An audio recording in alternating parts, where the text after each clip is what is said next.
Hello, listeners, and welcome back to another episode of Quote Unquote with Cake. Recently, the government, after a gap of 15 years, imposed limit on stock of wheat that retailers, wholesalers, and processors can hold at any point in time. Is this signaling to something? We know that the ongoing Ukraine war has led to disruption of food supply and security for many countries. India had stepped up supplying wheat to many countries suffering as a consequence. We will know more about the government's decision on wheat stocking in our podcast today. But more importantly, we are now entering into the election year at the state and at the center. There is going to be an increasing rhetoric around the Garib Kisan, the poor farmer, and many election promises and manifestos will be delivered by politicians to woo the rural masses, which may include farm loan waivers, subsidies, and reforms, which just leads to increasing fiscal stress of the state budget. But are farmers really poor as portrayed by our politicians? That's the moot point. How long are we going to keep our farmers poor and call them poor? According to the Niti Aayog, the government aims to double farmers' income by increasing productivity and reducing costs. The Indian government has implemented several reforms in the agriculture sector to improve the livelihood of farmers and increase their income. Let's not forget that the government also introduced reforms with three new farm bills that aim to modernize the Indian farming sector. However,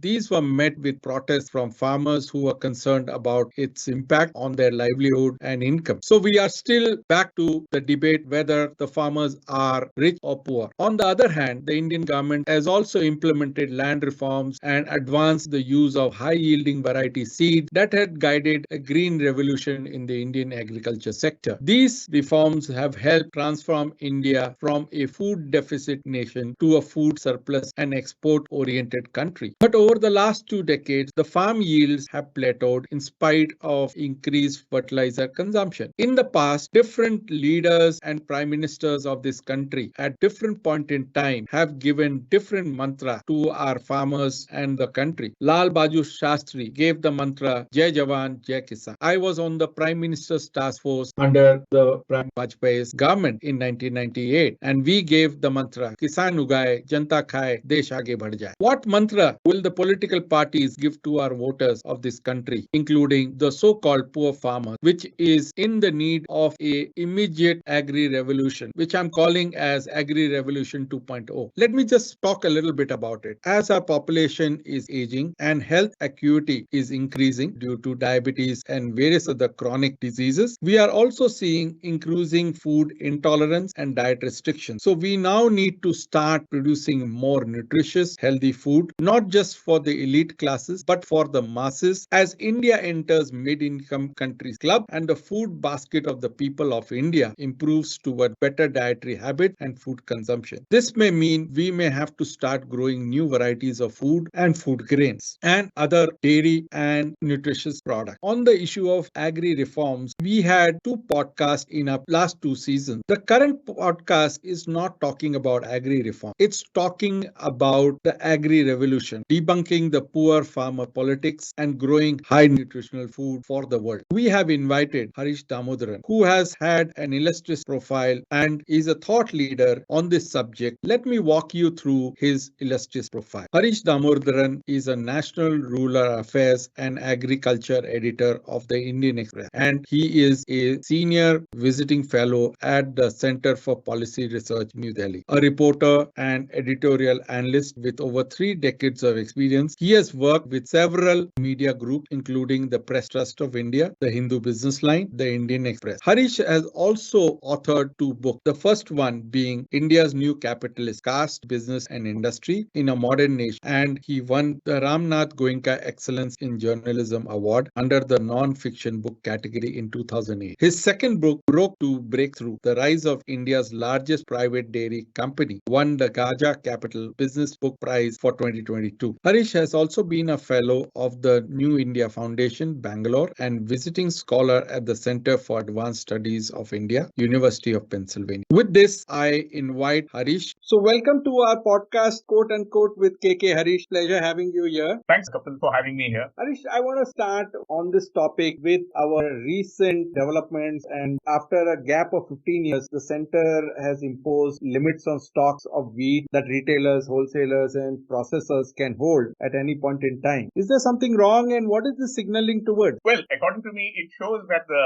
government has no conviction in its own form. I mean, having stock limits and these kind of things, including export ban and all, it only shows that, according to me, it precisely highlights the lack of the conviction of the government in its own reform. Things like export ban and stock limits and all are totally anathema to both the letter and the spirit of the farm reform. I mean, the farm reform laws which we had. So it very clearly shows that the government basically has a pro-consumer bias. It's more biased in favor of consumers and not in favor of farmers. When prices crash, the government does nothing. Whereas when prices shoot up, then you impose all these things. Like you see in the last 1 year, what and all the government has done. I think last year you started off with a ban on wheat, right? Correct. And then they banned exports of broken rice. Then they imposed 20% tax on export of non-basmati, non-parboiled rice. Then this year they have banned export of sugar. And earlier this month they imposed stock limits first on tuar and urad. Pulses, basically pigeon pea and black gram, just in case our listeners don't understand. And now the latest is, of course, wheat. So basically, I think now the government is only focused on elections and they don't want food inflation. And we have this inflation targeting regime where the RBI targets 4%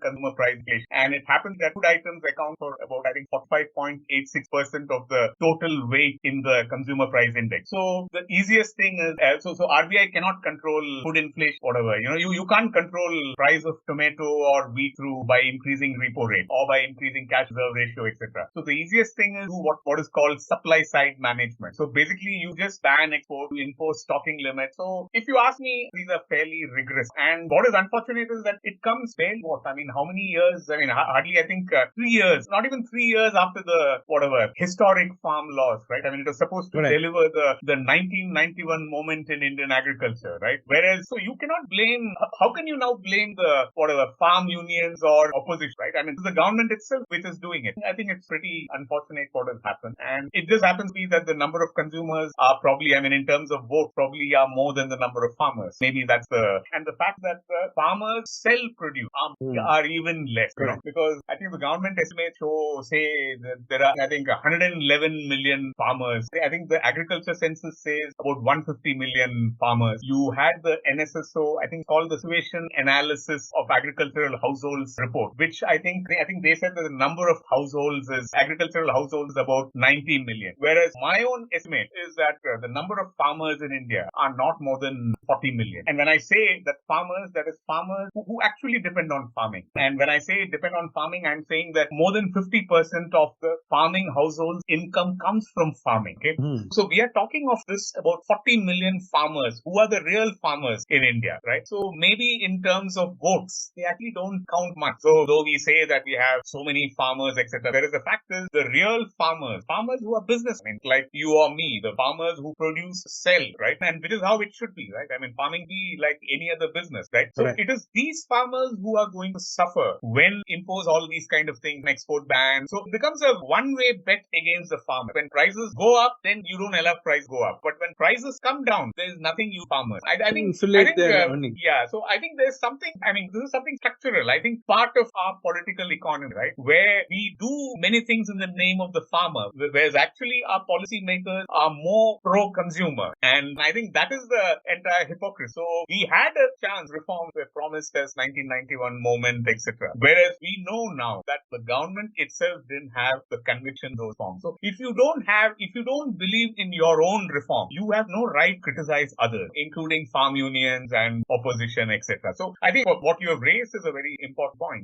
It's a good way to start. We are starting off with something which, according to me, has been a very regressive measure. Talking about elections, and we are also hearing about the farm brigade and the unions in Haryana now blocking the highways, like what happened 3 years back on the farm bill. Now, is this something much bigger to come and then getting politicized with the Khalistan and other negative elements, or is this just the actual farmers agitating for a better price for oilseeds at this point in time? What's your view there? Well, I don't think that there are Khalistani elements, etc. Even if they are there, I think they'll be a very small ministry. And obviously, when everybody is an entrepreneur, even Khalistanis are entrepreneurs, they sense an opportunity in every crisis. And we have to recognize the fact that farmers today are not having some kind of an assurance on price. Farming is one business. It's the only business where you have both production and pricing and price. If I have, for example, if I'm say Maruti, right, the production risk, the chances of an earthquake in my Gurgaon plant, maybe, I don't know, maybe once in 15 years, or, of a flooding of, say, the Jamnagar refinery, maybe, I don't know, once in 20 years. Those right? are force majeure. Yes. So those are force majeure. Whereas for the farmer, it's a daily production risk. Whereas most business basically, I would say those are forceful majeure. Yeah, I don't know what. Yeah. I said and be covered under insurance, etc. Right. Whereas the farmer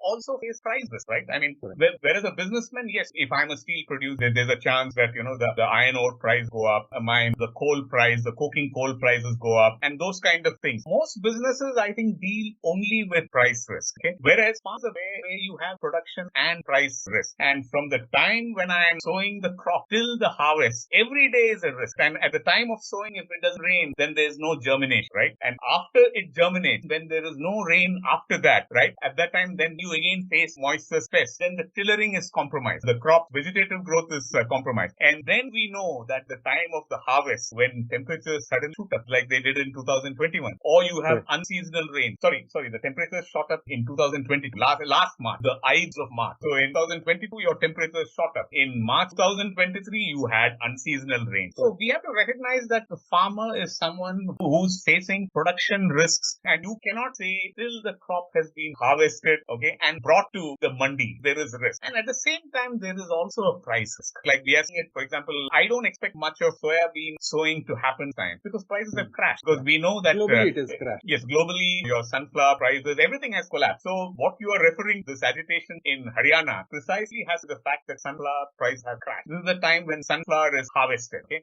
Basically the summer sunflower. Correct. And we are saying that the Haryana farmer, Punjab farmer should move away from rice, from wheat. They should be diversifying. So when the farmer is diversifying and announce an MS, but the farmer doesn't get MS, so obviously, definitely the farmer would be angry. And definitely when there's unrest and all, you can expect that they will be on print. They'll always be, so it need not be the farmer who be harvesting. There will be other elements. Okay? So, but I think it's very unhelpful to say that farm laws, the unions, they're all Khalistanis. According to me, it was totally counterproductive. Just like calling even the wrestlers, what we have, them also Khalistani. See, this doesn't help. This kind of discourse doesn't help. We have to recognize that farm face a problem. And not just the farmers from Punjab and Haryana. It just happens the farmers in Punjab and Haryana are more articulate and they are more demonstrative. They have the ability to organize. They have farm union. But the same problem would be faced by, say, a farmer in East UP or in Bihar, right? And we know that those farmers don't even get the MSP, right? And there'll be farmers similarly in, say, Odisha, everywhere in the country, right? I mean, so I think we should accept the fact that there should be some kind of an assurance of a price,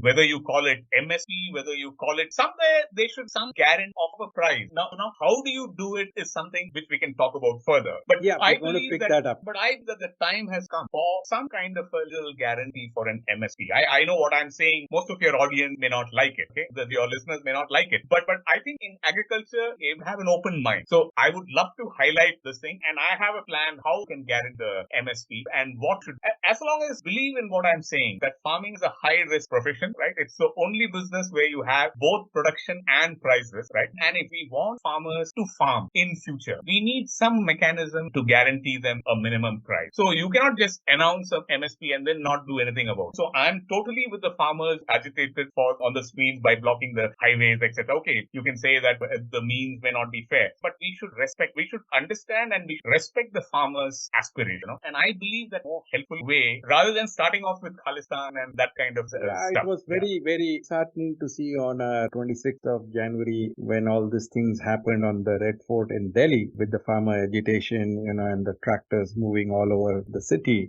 It was very disheartening that it had taken a political twist. So it just makes me wonder whether there is, in the garb of the same issue in Haryana, is there something more political and more devious that's been going to be played out. Anyway, let's move on, and I'm going to flag this and I'm going to talk about this legal guarantees for MSP when we talk about our Agri Reform 2.0 a little bit later on in our discussion. But let me just wrap up on the point of the stock limit. We are at a all-time high of food grains lying and rotting in our Food Corporation of India godowns and warehouses, and some of it is just lying for rodents to become fatter and fatter. I do not know whether they also suffer from obesity and living out of those food grains free of cost on the MSP price that the government pays to the farmers year after year. And then we had the Ukraine and Russia conflict where part of the global food security issues emerged. And obviously, India had an opportunity to offload a lot of that food stock and grow it back. But I'm still uncertain why at this point in time is it so pro-consumer? Is there something that the government knows that this is going to be a bad year for monsoon and there's an election coming later next year and they need to brace for something? I'm just wondering why at this point in time, when there is no real need for it, the open market forces were going on. I think inflation, food inflation is under check. We have given the highest subsidies on fertilizer, additional subsidies on fertilizer, and still we want to go against market forces and put controls. I am still not being able to understand what's going on in the central government's mind at this point in time to curb this all, rather than saying, okay, we got an election year coming, there is a global event happening, there could be a false flag that the weather may play, and that is why we want to protect our stock. Although we are at all-time high on our stock, it could have been better signaled to the market and controlled for price check rather than curbing free market forces in our food grains and our food stocks at the market level. How do you want to react to what the government's actions are at this point in time? First of all, I don't believe the government's production numbers. I don't believe that we have produced an all-time record wheat crop as they are claiming. Okay, Last year I'm talking about. No, last year was bad, exceptionally bad. No, last year. Sorry. Yeah, no, last year was the all-time record crop. Correct. It was a fantastic crop. Okay. Correct. In fact, it's the best crop I have ever seen, and I saw it. Correct. Okay, and I saw it. I think the COVID was there, the lockdown was there, pollution was not there, and the weather gods were blessing. Okay, you're staying at home, eat more. 20 best years for Indian agriculture. Correct. And while all other sectors shut down, correct, agriculture did, and that year we didn't have any weather shock. You had weather shocks that year in Ukraine. You had weather globally, shocks in So even our neighbors had their flood, the worst floods of their century. So in 2020-21, Ukraine had a bad drought. Okay, Russia had a bad drought. Okay, Australia had a bad drought. Thailand had a bad drought. India was the only country to have any weather issue. Okay, and we harvested a fantastic crop. So my estimate of the wheat crop itself was about something like 110 million tons. Okay, that is a crop which harvested in 2021. What happened in 2020? My estimate is that the crop was not more than 90 million tons. Okay, so there was a depletion. Yes. Whereas the government says we produce 107 million tons. Okay, for some reason they were not willing to acknowledge the fact that you had the hottest ever March in 122 years or something you had in 2022, and I saw the yield. It was very bad, because unfortunately, what do you do when temperatures by mid-March had crossed 35 degrees? So I was in this place called Jhajjar in Haryana. I think that was on March 18th, 2021. Sorry, March 18th, 2022. It had crossed 40 degrees on March 18th. So very clearly that crop was bad. So, and my estimate, so that's the year where you ended up procuring only 18 million tons. The earlier year, the government had procured about 43 million tons. So from 43 million tons, the government was able to procure only 18 million tons. So that was the time when stock really fell. Okay, so you didn't have much of stock at the time. And last year it was actually rice which saved us. You had a very rice crop. Right. So my estimate, this year's wheat crop is better than last year, but it is not as good as the previous year, 2021. So my guess of this year's wheat crop is about 100, 101 million tons. Okay, but not 112, 113 million tons which the government is claiming. So I think number one, again, has with conviction. Government probably doesn't believe in its own data. So again, it is a problem of the image that you convey and what the reality is. So see, it's not the government's fault that you had unseasonal rains after March 15 this year. It's not the government's fault. Temperatures crossed 35 degrees by mid-March. So, but for some reason, I don't know why, a lot of our data, there is a problem with our data and we are not. So probably the government knows that the production is not much and now you're having El Nino. Remember, we've had 4 consecutive good monsoons and the outlook for this year doesn't seem to be all that great. It's about 70% is what the projections are, and we're not seeing rains in Bombay except for No, actually the rains, whatever rains we have got so far has been because of flood or because of the cyclone. It had more to Arabian Sea rather than the Bay of Bengal. Monsoon has more to do with the Bay of Bengal. So whatever we have had, the rain so far has been because of that cyclone. So therefore we had rains in Gujarat, Saurashtra, in Kutch and also Rajasthan. And thankfully because of that, I expect that already the sowing has started. Okay, so I expect that we'll have good sowing of bajra and say moong, for example, short duration pulses. So I would expect that even in Gujarat, etc., now since water levels have receded, etc., you will see farmers sowing very aggressive. Okay, but the fact is, we don't know how the monsoon is going to behave in the rest of the season. You know that the southwest monsoon season is from June till September, and so El Nino was supposed earlier. They were saying that it will strike the second half of season, that is basically August, September. But now I think most weather agencies, whether it is the U.S. National Oceanic and Atmospheric Administration, I think they've all declared El Nino. Okay? And I think most of the global weather models seem to suggest that by June end, we'll have a full-fledged El Nino. Okay? So definitely, I think impact. And going by the past records we have, so probably the ground caution. So there are three things. Now, number one, we are starting with not very high stocks across. Plus, we had during COVID, we had given food grains and all for free for all the people. It's not just rice and wheat. Okay? It's also sugar and many things. So we are in a kind of a finely balanced kind of a thing. Okay? We are not today in a surplus kind of a. Okay? It's finely balanced. So number one, our crop hasn't been too great. Number two, government probably doesn't believe in its own estimate. Okay? Number three, the government is afraid about El Nino, the impact it can have. And of course, number four, you have elections coming. We start off with those key state elections in November. I think Telangana, Rajasthan. Okay, and that set the mood. So the government doesn't want to take any risk, and any government, I think, would be highly risk averse during this time ahead of election. So probably if El Nino, etc., happened last year, probably would have had all these desperate measures. We started off this podcast by highlighting stock limits and all those kind of things. And you look at the language, when hoarding, speculation. This is going back to 1970s. Yeah, profiteering, speculation, that kind of the language. And in fact, I think we've had even things like income tax raids, etc. In the last few years. We've been seeing things like whatever Directorate of Revenue Intelligence, Enforcement Directorate, all the agencies going after traders.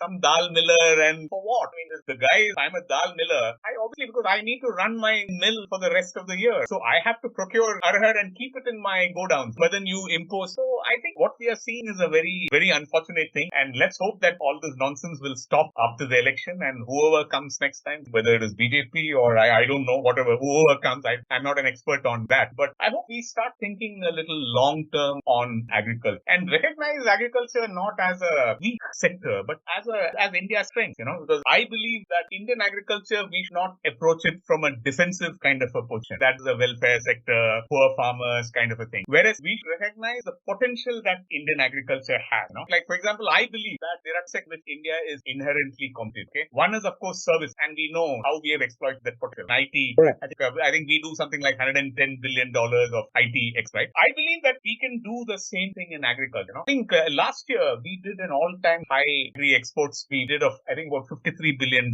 Okay. Correct. And I think we should double this in the next 5 years. We should reach what software today is. We should reach the same thing in agriculture. And let me give you some perspective. See, India has a location advantage compared to many other countries, and we have this geographical proximity, many countries. And these are, I'm not talking of Europe and the US, etc. Okay. But there are many populous, low or middle income countries, developing markets. For example, say Bangladesh, okay? Southeast Asia, East Asia, China, West Asia. And we are right in the middle of it. So if you look at, for example, the voyage time, the voyage time from, say, Kakinada, say, Vietnam, whatever, Hanoi, so say Shanghai, Busan, or say Nagoya port, it's hardly 25 days for us to reach all these countries, the ports there. And if you look at, say, Kandla or say Mundra, say Iran, say Dubai or say Dubai Lali port, hardly 5-6 days, Whereas, say, voyage time, if it is from Brazil or from, Buenos Aires ports or Santos port, it is something like 40 to 60 days,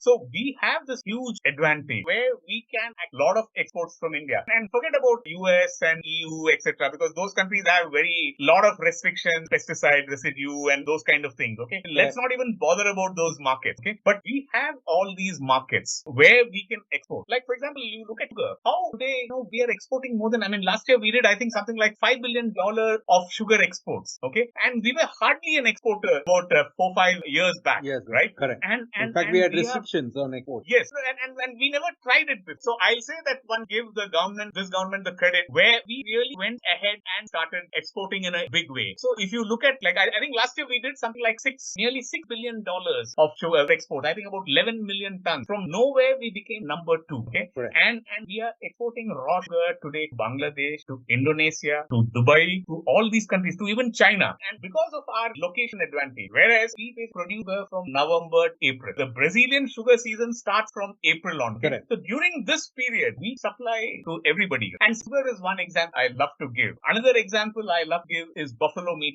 Like our exporters, they saw that there's a market in Southeast Asia, right? In Indonesia, in Malaysia, etc. Very large Muslim population, right? Instead of exporting cow meat, they mostly import cow meat, beef. We found a market for buffalo meat in all these countries, Right. and which sells at a discount these other beef. So I think if you give our trade an opportunity to discover markets, they'll do it. Like for example, look at our non-basmati rice. It is going all across Africa. Correct. We are contributing to the food security of Africa, and we should be very proud of it. These are things which the government should highlight. Who cares for Africa today? And we export countries like Benin, Senegal, Sierra Leone, Togo, those kind of countries. And who has built these markets? These markets have been built by our traders. So I'll say that agriculture we should look at not as a welfare sector. We should look at it as a business, right? We should look at our farmers as business. They should have a good price for what they produce, and they have good insurance against both production and price. So if we start off and if we believe in our farmers, if we believe in our agri business, if we believe in our agri trade, and not get them as either terrorists or speculators or this thing, I can say that our thing will change. The entire face of our economy will change. At the end of the day, IT exports, yes. So how many people does it employ? Maybe how much? I don't know, maybe 2 million, 3 million people. But about 3 million. Both the services and the product side, the startup side. Okay, right. But in terms of the impact, to poverty, in terms of rural incomes, etc., according to me, we should target minimum $100 billion of exports, agri exports in the next 5 years. And we should look markets like China, Russia, okay, of course, Bangladesh, Iran, etc. are there. So I think that's what we should do it. And when you impose all these sudden export bans and those kind of things, then you develop a very bad reputation in the global market. Right. Imagine tomorrow suddenly, suppose the government were to tell Infosys, no, you cannot export software. Were to tell TCS and other things, no, you cannot export software. Business doesn't run like that, right? When I sow today, right, I need to be certain that there won't be There's any a market other thing. So whatever the government does, be a force measurement, right? I mean, it should not be a regular thing. It cannot be, and definitely it should not be guided by the election side, right? And there are ways in which you can do it. You think that there's a shortage of some commodity or something, you can impose, say, an export tariff, right? You can start off by an export tariff and maybe start off with, say, 2%, 5%, 10%. That's the way you should be doing it, rather than a blanket ban. Like, we know what happened to the wheat. Like, a lot of material actually went to the port. They were all lying in, I think, near Kandla and etc., right? And suddenly banned. I think this thing top, and we should look at agriculture positive, not negative. We are not in the 70s and 80s, etc. Well, that's the whole intent of this podcast today. It's time and this subject, because agri is an area of my interest as well. And slightly boring subject, it has been an interesting subject because we have had 2 podcasts in both seasons in our past. One was from an investor, Agrivore Fund, and then one from a academician and a investor, again Agrivore Fund. Mark had come, and Michaela Krishnamurthy also had come, and we talked about our failed reform and what could be done. Now, obviously, the election cycle is come and the wheat ban is here, so it becomes a point for us to discuss what's the context in now. Obviously, for the election cycle, people will write their manifestos, and whichever dispensation wins and comes back to power, they would definitely have to really rethink the future for the next 5 years. And we've also had Professor Salvatore Bavonis, who basically propounded that, okay, it's great that India is doing Make in India for the manufacturing sector, but just for India to come out from low income to middle income country like China, right, that's not the way forward. He said that it should be grow in India as well and export that, which is what you have just said. And there are certain statistics. When I was part of the Prime Minister's Task Force for Food and Agri Reform back in 1998, when some of this whole initiative was taken by the then BJP government, and in cycles of budgetary cycles, some of it was implemented. There's a real big stark reality here. You've got 16% of world's population, and now it's going to be even higher as we've got more mouths to feed. 11% of world's land mass. So again, there is a disbalance between the concentration of population on the land itself, and we've got almost 160 million hectares that was then, and then now it's coming down because of real estate and other encroachment. So that's come down. But this land mass for agriculture is still far higher than US, Europe, China. And yet our focus is that we are not producing enough to export and become the number 2 or number 3 economy in the world. which is our ambition for us to be. And we seem to be neglecting agriculture. So there needs to be agri-revolution and a reform agenda, which is really needed. On the other hand, there's almost when we did this whole study, it was 55,000 crores of fruits and vegetables which was wasted, which was 6 times the subsidy that the government gave. If we could even save on some of that, I'm told the recent estimate, we have just been able to save about 20% of this agri waste is going wasted, not getting consumed as well. So I wanted to understand how do we, and obviously now this whole thing of how do we legalize the MSP to incentivize farmers to go more commercial, to intensive and high productive output of agriculture, so that we are having surplus and not fudge surplus or acquisition in our godowns as far as the numbers are concerned, and be one of the leaders in food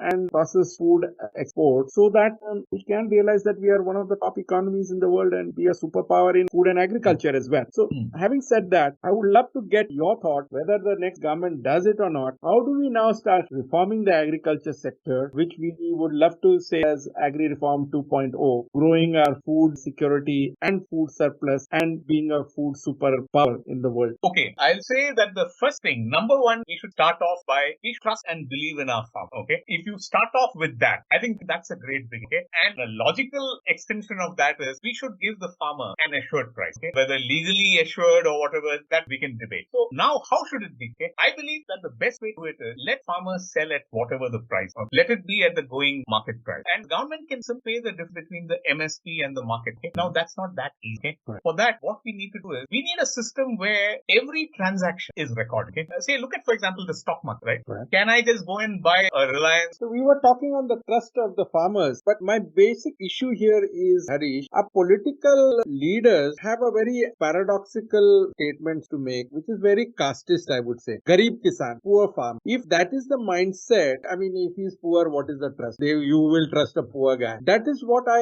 am kind of lacking. You know, US, other countries, they are the richest class, the highest taxpayers or earners in Europe and many other countries. But here, the lowest common denominator is what our political class believes or our political leaders believe. And you will keep hearing this now as the electioneering and all the speeches will happen. Poor farm. I think, don't you believe the first positive transformation in the sector to happen? I think we should call our farmers so casteist and poor. Rather, we should be using some other terminology. Maybe a hardworking or an entrepreneurial farmer who fights, who takes risks on weather, who takes risks on what to crop, who takes risk on his asset, who puts in labor, capital. And, you know, I think when Modi can talk about scavengers and do respect there, his previous thing, it's high time that he redefine farm, but not by law, but by giving more respect in society to this sector, and then talk about building trust and all the other things. I think there's a redefinition that is required in our reform agenda also for agri and agri production sector. Hey, you're mute. Yeah. Well, I would say that farmers everywhere, whether they are in India or the US or New Zealand, anywhere, Brazil,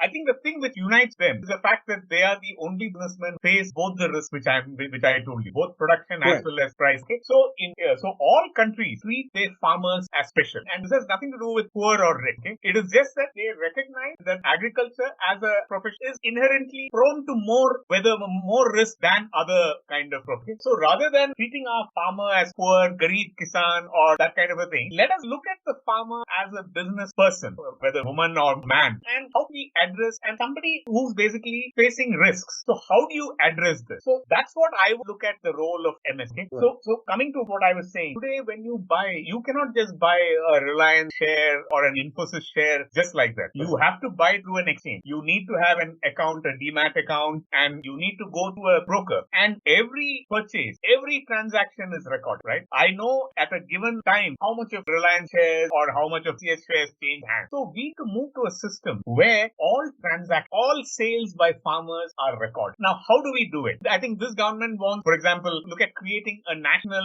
agricultural national market. Basically, you integrate all the APMCs across India, Agriculture Produce Marketing Committee, Mandi, and create a unified national market. I think that's what this government wants. What we have is, when a farmer sells, we should be able to record that transaction. How much of the quantity farmer has sold and at what price. Okay. Once you have that system in place, then you pay the price difference. If the farmer say were to sell soya bean at say 4,000 rupees today in say Devas or say Indore Mandi, and the government says that the MSP is say 4,800. So you pay the price difference. Okay. And I think that should be one way of compensate. And here, then you can fix MSPs very intelligent. Okay. You can fix a low MSP for say rice and wheat. Okay. You can fix a higher MSP for say sunflower. So basically what is suited for the particular agroecology. So you can make it a kind of a conditional MSP. Okay. I guarantee price, but provided grow crop. Okay. And you don't grow this crop. How will I guarantee? I'll ensure that every quintal that you sell, I will pay the price one that. Okay. And I think what we should look at, how do we create this kind of an ecosystem where every transaction is recorded, just like in the case of stock exchange. So if we have this kind of a system,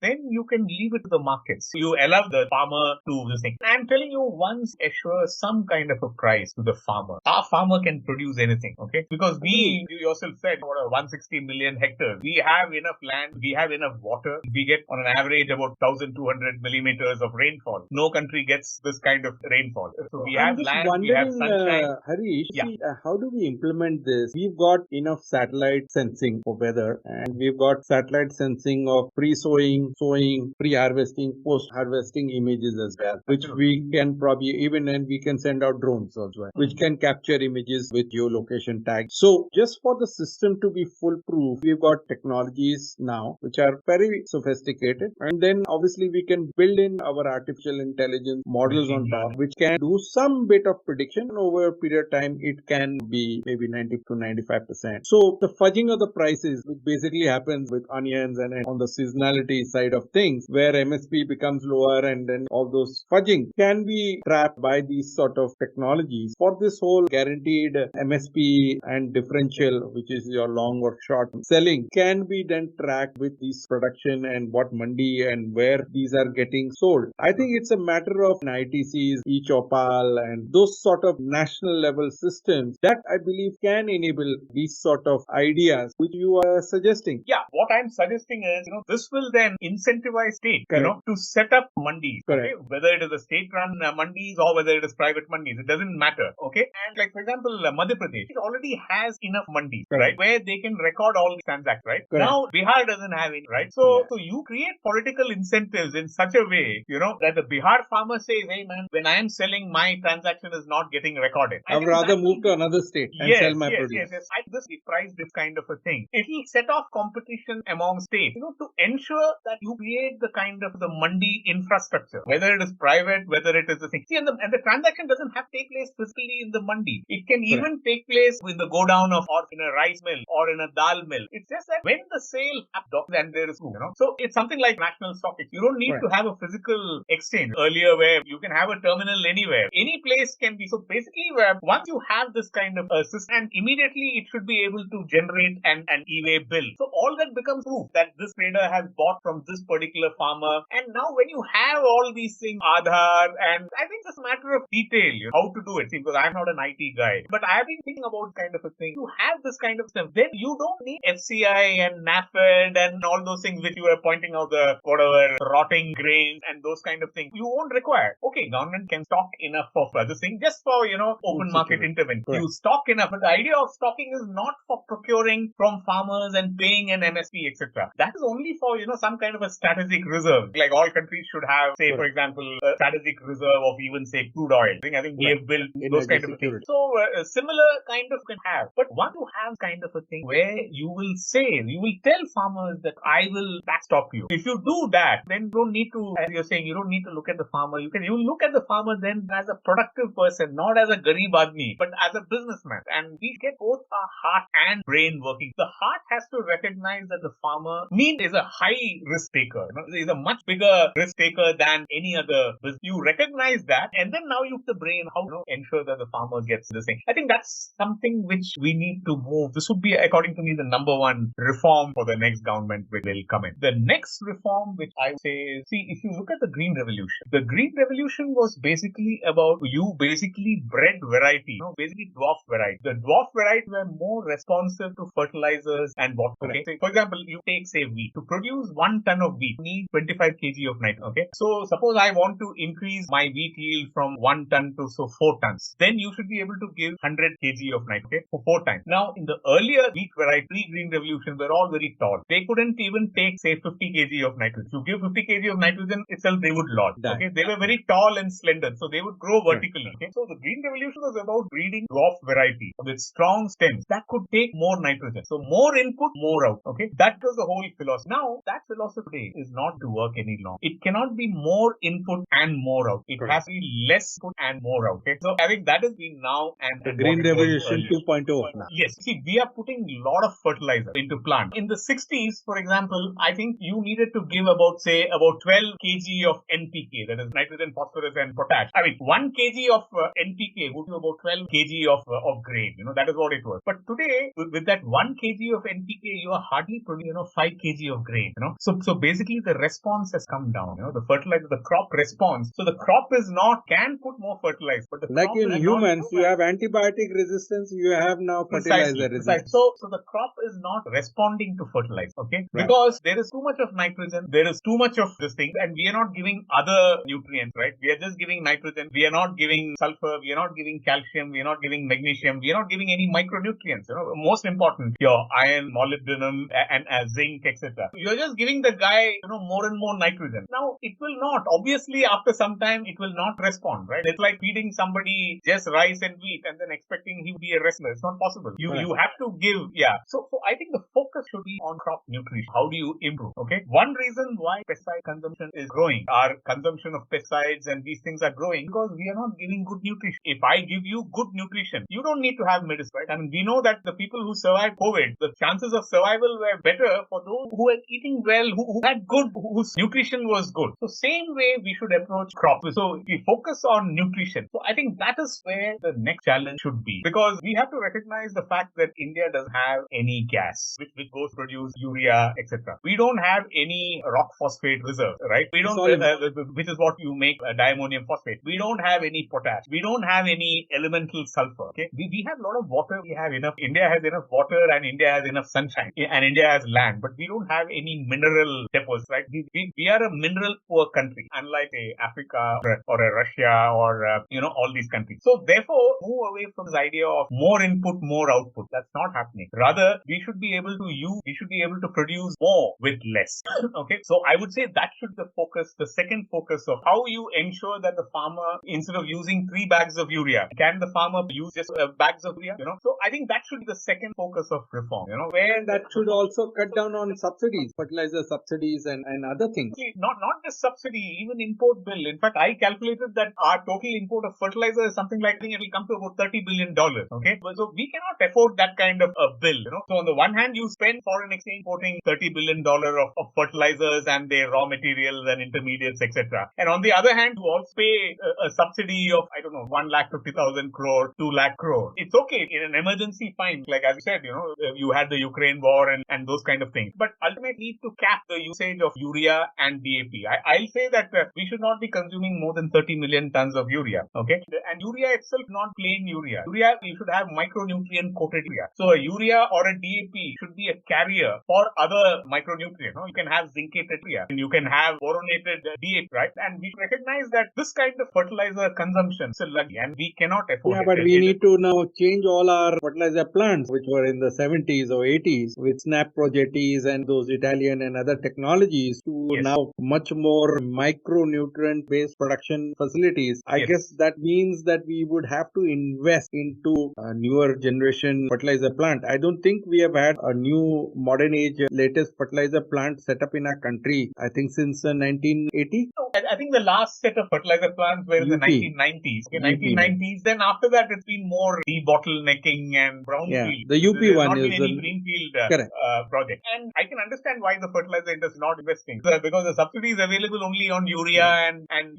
so why should I? And my product cannot compete with urea, right? I mean, if urea is selling for less than a kg of salt, right? Why should I bring in new fertilizers, right? New products. So yes, and do R&D. Why should I bring in new products? And if you have better fertilizers, better nutrients, then you will reduce the farmer's spending on insecticides and on fungicides and all these things, right? Basically, those things are happening. So the farmer is caught in a vicious cycle. On the one hand, start off by the fact that he's not getting an assured price, so he doesn't have the confidence. Number two, he's giving bad nutrition to his crop, right? And since the crop is having bad nutrition, he's making it up with antibiotic things, pesticides, and all these things. Vaccine there. So, bilkul.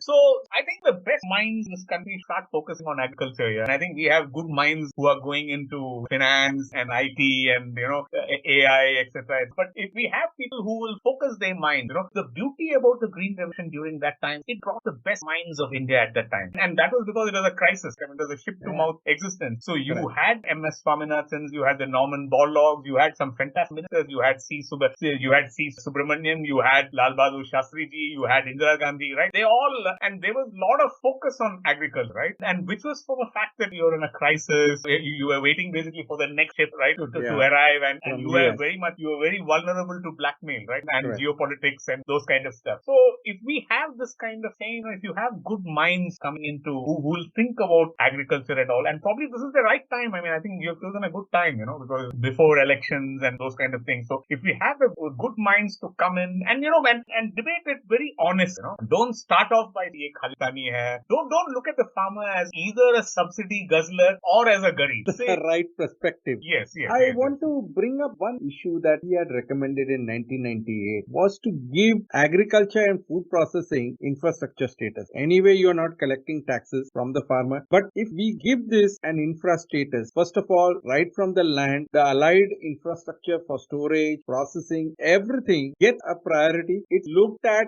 as a national priority that for the progress of the country, like government has done highways, roads and ports as infrastructure, it gives a focus back to agriculture, and certain policies for reform as an infrastructure sector leads it to moving from a state subject to a concurrent list, so that both at the center as well as the state, correct investment policies can be driven. How do you see this taking off? Because I don't think this has moved since 1998 when the recommendation was made, and at that point in time Montek Singh Ahluwalia was there in the planning commission and he agreed to it, and then we had Yashwant Sinha as a finance minister, and we had a lot of consultations at that point in time between the prime minister and various other planning commission and various other ministries to see that this is made nodal and priority from an investment as well as development of the sector. Well, I'll put it this way. I think, to be fair, from the early 2000s onwards, had a lot of investment. Like, for example, if you go to UP, for example, you'll be surprised to see the number of cold stores that have come up. Okay, if you just walk up, you drive from, say, Fatehpur Sikri, Agra, Fatehpur Sikri, go down to Aligarh, Hansi, that belt. There are cold stores all around. Okay, say that definitely a lot of cold stores have come up. Okay, in the case of dairy, prior to 2000, you only had, say, chilling plant, right? Correct. Or you had the dairy. But now, if you go to Gujarat, you go to many places, you have actually bulk chillers, in the villages itself. Correct. Okay, so earlier, for example, the dairy had to pick up the milk at, say, by 8 o'clock in the morning, right? And carry it to the collection and ensure that reach the dairy before it becomes hot, so that there's no curdling. But today, if the dairy tanker had to come at, say, 7 o'clock, 8 o'clock, that means farmers would have had start milking at 4 o'clock. Okay, so whereas now with the bulk coolers, which you see in the villages, farmers now get up at any time, and thanks to also now you also have power, right? So because you have power, because you have three-phase power, so now also you have milking machine, right? So therefore, the farmer has confidence in keeping more animals. Earlier, if you see, as you're saying, Bechara Kisan, do bhains rakhta tha, right? Correct. Today, many farmers, if you go to Gujarat and all these places, alfalfa, grass and whatnot. And 20 cows, 30 cows is the minimum, okay? And that has been precisely because, there is power, because there is, you have the bulk coolers, etc. So I say that definitely in terms of infrastructure, the roads have been, okay, when you submitted the report, we didn't have any fine rural roads, right?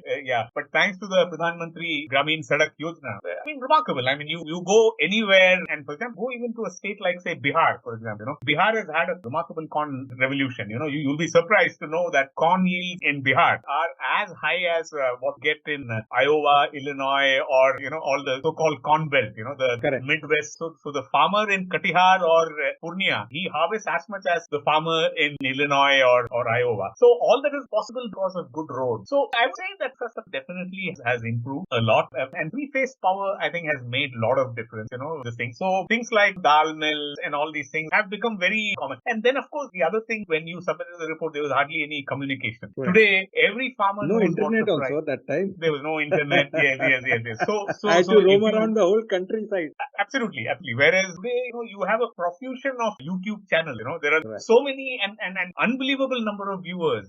So I'll say that the information flow is very fast. Okay? Every farmer knows what the price is. There Not was a that he doesn't. Doordarshan and there was a Kisan program Yeah, at 7:30. yeah. So we should acknowledge that there's not been progress, but we need to look much ahead of. So, and as I said, the single stimulus to farming is price. If you get prices right, the farmer supply response is the fastest. Okay, suppose today your say oil prices are very high, but what will be the time for the next discovery of the wells, right? Exploration, production takes so much time, right? And how long will it take, say, to set up a new aluminum smelter or a new steel plant? Okay, today prices are great, okay, but can they come on steam in the next 5 years, next 10? It takes time. But the farmer's supply response is one season. Okay, if Correct. onion prices are good today, so that onion is there in 5 months' time. So the farmer's supply response is very fast. Supply response has improved because of good infrastructure. The transport, etc., has improved much better. The communication infrastructure has improved. So I would say that we should get the prices right, and we should incentivize farmers to not to use less urea. Okay, and for that again the solution lies in price, right? Let me reverse this whole thing. You see, in my childhood, prices were controlled by the government and we used to eat that whatever wheat from the US government through the ration quota. Right. I think times have changed. Yeah. Like what we need to do for our green revolution 2.0, I think our human nutrition revolution is also happening in India. Our food basket is changing. We are going up the food chain as well, like other Western and mid-income and high-income countries in terms of what we want to consume. But we are not incentivizing or allowing the farmer now to change to the new Indian consumer. I think there needs to be certain change over there as well. I remember strawberry was in 98 was a crisis because of crop failed, and then large number of my own company group Damodaran, which used to procure strawberries from somewhere else, had to look towards India, and I had to go and sit in Nasik and understand what does it take to ship and freeze those strawberries for them to go into their yogurt and whatnot, and how is the price advantage? Is it viable for India to even produce more of such things? And today we see strawberry being sold on at signals by the vendors. Those packets, right? Those Packets, yeah. correct. When the season comes, and I think there's a huge change in consumer attitude towards food, high nutrition food. So do you think that there is a food nutrition revolution also happen from the consumer side, where the market forces will have to force the farmer also to change their production strategy as well for the future? See, the farmer will always respond pricing. Okay, अभी again, वो if you capsicum वो pizza में first we used to only get Kashmiri mirchi green. Now you have pink, yellow, red. I don't know all the shades of rainbow because the market wanted it. Did you have tomatoes during summer? No. Right. In summer, what is it that you were getting? You were getting Watermelon. basically tinda. You were getting a very few Bindi. things. Today you get tomatoes around the year. And I've seen farmers in Kolad who they grow 3 crops of tomato in a year. Yeah. So farm definitely respond. And you see where is it that there's maximum growth? It has been the growth in production has happened maximum in milk, in chicken, in egg, right? And these were not existent sectors. We never had broiler, right? In my childhood, there was not. It was all only. Hatchery was one of the favorite of the stock market at one point in time. Right. The largest in the world. That was what some of the equity analysts used to portray in terms of boiler and hatchery and egg production and what have you. But the fact is, you didn't have the broiler revolution till and also the egg revolution till you had Guna and Venki's coming in, right? And these were private players, and they brought in absolutely new kinds of birds. Like there was nothing called say a 2,000 bird farm, right? Mostly people used to have chicken was basically the hens just moving around, 3-layer kind of bird, Whereas now you have full mechanization. Yes. So farmers, I'm telling you, they respond price signals. If you give them a price, they will produce. Okay? So we've had a lot of crop diversification has happened in the last 20 years, and most of it has got the price signal. Like I was mentioning to you about Bihar being a huge corn producer. So I don't think that be an issue. It's just a question of whether the consumers are willing to pay the kind of price, right? I mean, I'm seeing we this, willing to pay the kind of price for millets? Like today. No, it's a health-driven thing because I'm from healthcare. I can tell you, celiac, which is resistant to wheat, is increasing in India. Right. Lactose intolerance is increasing. Yes. For whatever reason, and there are health reasons for which we will have to move to other, and India being a diabetic capital of the world, we will have to move away from rice, from whatever wheat that we are producing, which is creating this sort of resistance to the digestive system of kids these days, and it's increasing. The trend is increasing, which may mean that traditionally where we were going to millet and other forms of food grains for nutrition have to be upped up. So demand by itself, maybe in a generation, may scale down, and what will happen then? Our farmers will still agitate ki hamara wheat low in Punjab and Haryana and other places, but they wouldn't be takers for wheat. It may probably drastically reduce, or so would be for rice, where we may have high, low glycemic wheat being generated for, which is the red rice or whatever we have in South India, having a higher demand. And that is why I said, as our income increases, urbanization increases, lifestyle patterns are changing, and we may need to change the type of produce itself from what has been going on from our Green Revolution days to now actually change that even in our Green Revolution or whatever revolution we are calling 2.0 in this reform agenda itself to a different food basket for the future. Possible, Aging is there, Amrit Kal we are talking, and we're going to have a huge aging population, which is a geriatric population, which will have a very different food needs itself, which we are not yet prepared. In next 15 years time. So I look at it this. See, there will be two kinds of market. Okay, the first market is exactly what you're talking. People say like the you and me. 30% top bracket. People like you and me who may be whatever, lactose intolerant, diabetic and all these things, and we want more dietary fiber, right? Fruits so that kind of a, and definitely yes, that market will be there. But other market which is going to grow is when incomes rise. We are talking of the bottom of the pyramid. Okay, you look at, for example, say a low income family who's using refined oil, right, for using it from Dhara now to Sapola. Yes, correct. No, so when incomes rise, demand for milk will increase, demand for chicken will increase, demand for fruits and vegetables increase. So those kind of things, they will still be plain vanilla kind of a thing. It's not going to be whatever. It's not going to be soya milk. Everything increase. It's going to be normal milk. It's not going to be soya milk. It's not going to be. So I'll say that there are organic milk is where now we are the boom. Yeah, possible. I don't know if people are even talking of oat milk and all. Now there's a lot of talk about plant-based meats and all these things. So in India there will always be a market for limousines, exotic and foods. So whether farmers will produce for this market or that market, we don't know. There's people when they come out of poverty, the kind of demand they'll have. Definitely milk consumption will go up. Your chicken consumption will go up. Fish consumption will go up. Your mutton consumption will go up. So to produce all that, you need more maize, right? I mean, you need to produce more corn and all these things. So I think that's definitely going to continue, right? And things like vegetables, fruit. How poor people can afford to buy fruit, right? So I'll say that it is that market which will really be a very big market. Then there will be obviously this kind of market also. I want to have, like you're talking about, watching my glycemic index and that kind of a thing. So in India we have a market for everything, right? And but we cannot say that this is going to be the only market. It's not like that. There will be those markets also. And I think that is the entire thing. And we have to recognize the fact that most Indians today are just having calories, right? I mean, they're just having carbohydrates. So when they move from carbohydrate dense, like for example, we saw during the COVID period, okay, we saved a lot of lives, but how? By just giving them rice and wheat, right? There was nothing more than that, and right? Pulses. We kept them alive, a bit of pulses, etc. But once they start earning, say a person who's getting 20,000 rupees, 20,000, if his income were to go up, say 30,000 rupees a month, you will find, suddenly he'll say, hey, I want to have more milk. I want to have chicken once a week. If everyone starts consuming chicken once a week, you can imagine what the kind of the demand that will generate. So I think we as a nation of 1.4 billion, there are a lot of opportunities in India. And I think that the top opportunity is going to come from this agri space. And it will be better that we give this business opportunity to our farmers. And we should not make the mistake of what we did in, say, edible oil. Moving away entirely, right? I'm spending $20 billion in importing sunflower oil from Ukraine and Russia, palm oil from Indonesia and Malaysia, and soybean oil from Argentina and the US. So if we present this as a good business opportunity to our farmers, create a lot of jobs. And in agriculture, you are not generating jobs just in the farm. If you ask me, more Downstream number of jobs can processing. be created outside the farm, whether it is in aggregation, grading of produce, packaging, transporting, processing, warehousing, retailing, right? And plus all providing service inputs, right? Input, say tractors, chemicals. So in terms of the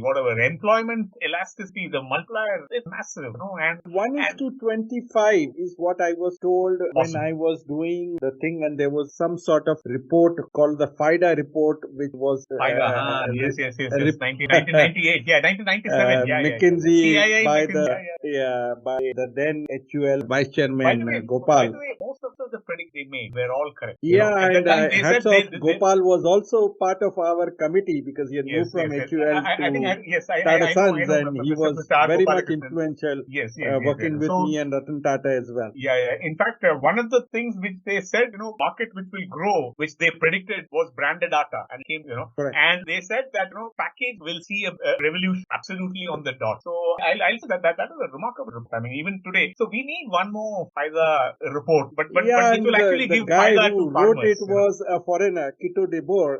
I do not know where he is, in which part of the world he is. I had a long drawn meetings and planning thing, debugging on their FIDA report itself, and obviously Gopal was there as part of those meetings and consultations with R&T as well. So it was an exciting time. We have moved a long way ahead on things, but it's high time that we put our heads together as to what the future and how the sector would move on. Before I let you go, I want to ask you, you've been a prolific writer. You covered dairy industry, you've written about the Indian business families. So you have, and I follow your articles and your long essays also very, very ardently. I would love to know what's your next book going to be looking like? What are you thinking to write on? Well, I'm currently working on a business biography. Okay. I'm working on a business biography of someone who headed India's third largest business house at the time of independence. Okay. Yes. Is this follows on from your previous book where you're now dissecting each of the business family houses, or what? No. This one I'm documenting because I'm literally recreating his life, Yeah. Okay. So he was basically Ramakrishna Dalmia. Okay. So I'm writing a biography of his, right from the time when he was born in a place called Chidava in Rajasthan. Then he went Calcutta. He started speculating in silver, then stock, and then he came into whatever. He set up sugar mills. Then he went on to establish cement plant. He took over Times of India. I'll say that he was India's first Dhirubhai Ambani and Gautam Adani. So he was a real upstart. In about 15 years, he came from obscurity to becoming number 3. And so it's quite a fascinating story about him. Yeah, let's see When is it going to get released? Hopefully by the end of next year. Next year end is my target. So writing books takes a lot of time. We are talking of events which happened in the 30s, 40s, and 50s. So let's see. You have been a journalist all along in your career, and I want to know, there's a lot of this thing about the Luton's media and this media, and now what we call as fake news. As a journalist, don't you get hurt when all these sort of synonyms are being thrown that Luton's media writes this and that? Because somewhere, credibility, I know you are a credible and you do your research and you travel and do that. It is now kind of getting lost somewhere. Isn't it going to hurt the profession as such, and this whole YouTubers and all these now putting different sort of narratives, and now we have elections coming. We'll have tens of different narratives and stories coming. I do not know. I'm just kind of going to whether to trust this or not is where my judgment is now coming to. How would you react to a person like me who reads a lot and who follows a lot on not just socio-political, economic and other areas, not just in India but globally? It hurts me to say that, do I need to now start believing in Harish, or is Harish also just writing something? And that's something I wanted to understand just from our audience sake as well, Harish. You've been a pro at it. And how would you react to such things that are going on now? Frankly speaking, I've never had this kind of a problem. I've never been branded either. No, that's what I'm saying. You've never been, because maybe because I write mostly on agriculture, and it's generally boring, right? I mean, not many people are interested in edible oil or onion unless prices go up, right? So maybe because I'm not a political reporter or an anchor, so most of my reporting has been very, very, very unglamorous kind of thing. So nobody has actually, frankly speaking, I've never been, and I'm not on Twitter or on Facebook or anything, So all the things which you are are saying, I've never had that problem. And I believe I have some kind of a loyal readership or through people who ask me things, what kind of a thing. So I enjoy it. And frankly speaking, I love going like next month. I've already made one tour of Haryana, etc. I love meeting farmers, traders, going to mandis, sugar millers, etc.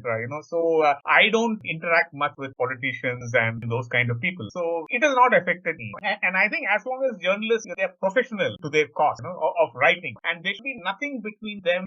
They owe it only to the subject what they are writing. Otherwise, as you're saying, they be dalals, they could be brokers, etc. Right? I'm not writing for any politician or something. I don't owe to any minister or anybody. So in that way, I think I've been relatively insulated. And I think that's one of the best podcasts I have had on this subject because of your being on the ground. You travel a lot. You know on the ground things. You are not biased towards any political leaning. And this is where your point of view definitely what we have discussed today holds a lot of weight for us as we go forward and to a lot of our listeners as well. Thanks Kapil. I mean, it was a very stimulating, very, very freewheeling kind of an interaction. And well, that's what I hope all something, podcasts I hope are. something useful has come out of Oh, absolutely. And I'm sure a lot we have reminiscence of our past work that we have done in this sector. And obviously, it's an important sector which is going to have unelastic demand for price, whatever people are going to eat food till they live. So this is a sector which will never die or never change. Right. Only patterns will change. Right. So that's why, this is one of the sectors that I keep following, and this has a huge connectivity to healthcare where I keep investing. With this, Harish, I really thank you for your time. Sorry